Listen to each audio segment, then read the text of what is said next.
Hi all, this is Mel Coleman, your Head of Quality for TLA and CPD, and today I'm going to be showing you how to mark work that is an image, so amend and mark images using Adobe Acrobat, and there are some other tools which I'll talk about towards the end, but I'm just going to focus on Adobe for today.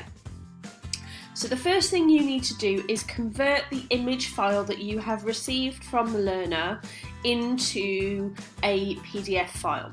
So I'm going to go into my images. Now I am working on a Mac, so it does look quite different to Windows, but the concept is very much the same. So first you need to download the image that the learner has sent you, usually from an email, and then it'll either be a JPEG or a PNG. The image that I'm using is a PNG, so I'm just going to show you how to convert. So first you open up the document, and then I'm in a Mac, so I'm just going to click File, and I can export as PDF, and I save it as a PDF file. So I would do that, and I'd write the name and make sure that it is a PDF extension at the end. Now if you are on Windows, it will be slightly different. You may need to click Save As, and then in the drop down box of types of documents you save it as a PDF. So I've saved that as a PDF, so now I can manipulate it in Adobe. And I'm sure you've all used Adobe before to read PDFs, but also you may have used it to fill in forms, and you probably don't realise that the amount of things that it can do. Adobe is a free tool, so if you don't already have it on your computer, you can download it for free off the internet. So now I've got the document that I'm going to open, and you can see this is a piece of work from an ESOL learner, and what I am going to do is click on Tools and click Comment. And it takes a little moment to load up, but now I can do all sorts of cool things. So the most useful, I would say, are the highlighter. So I'm going to change the highlighter to green, and I'm going to highlight where the learner needs to capitalise, for example. And maybe I might change and I might maybe highlight spelling. Okay, so we've got highlighted, and you can add comments. Yeah, so you can add the correct spelling if you want to. You can also write in text boxes into the text, so you can do this and you can write something there.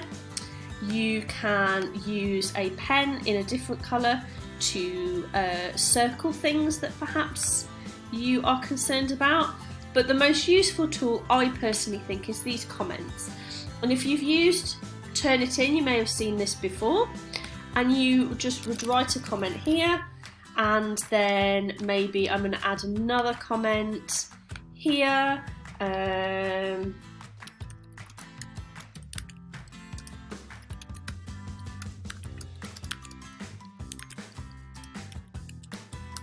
Yeah, so that's a correction for the learner, and I'm going to add another comment down here. And when the learner is to look at the work, they would see it like this, and every time they click on here, it highlights the comment.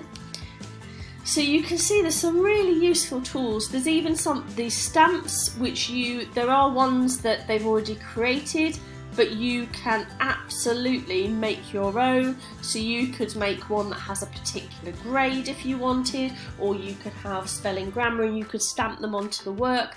And this is just from me learning in the past couple of days, but there are absolutely loads of things you can do on PDF, and then all you do is save the document, and you would close it down, and then you can send it to the learner, and as long as they've got Adobe at home, they can read all of your comments just like this. So really simple to use. The other tool that you may choose to use is something called Evernote, which is quite similar. It's an app that you download. It is initially free, but there are limitations, which is why I've not done a full guide on Evernote. I can do one later. But what you do is you create notes, and you can add in images and annotate them in a very similar way. So this is something that you can use and download on an iPad. You can use it on computers.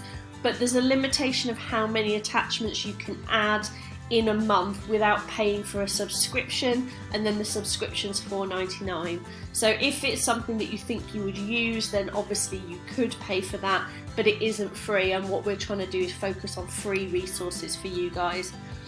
And the other thing I would recommend for marking is doing exactly what I'm doing now, doing a screencast. You'll see my previous video on how to use Screencast-O-Matic, which is what I'm using now, and I know Jamie's about to do another video showing the enhanced tools if any of you have paid for the higher level membership. And the good thing about screencasting is the learner gets a video of you reviewing the work, and you can expand more verbally, so they can see the mouse moving as you can now, and I could add more rich verbal feedback over the written feedback that you are providing. And as well, you may find that learners can hear tone of voice, so they can understand the comments a little bit more than they're written. So I hope that's useful. As with everything, give it a go, see what you think. But I think PDF's a really useful way to annotate onto images. So if the learner has submitted written work in this, or perhaps they've submitted an image of something practical that they've done, you can annotate straight onto the image. So I hope you found that useful, and look forward to your feedback.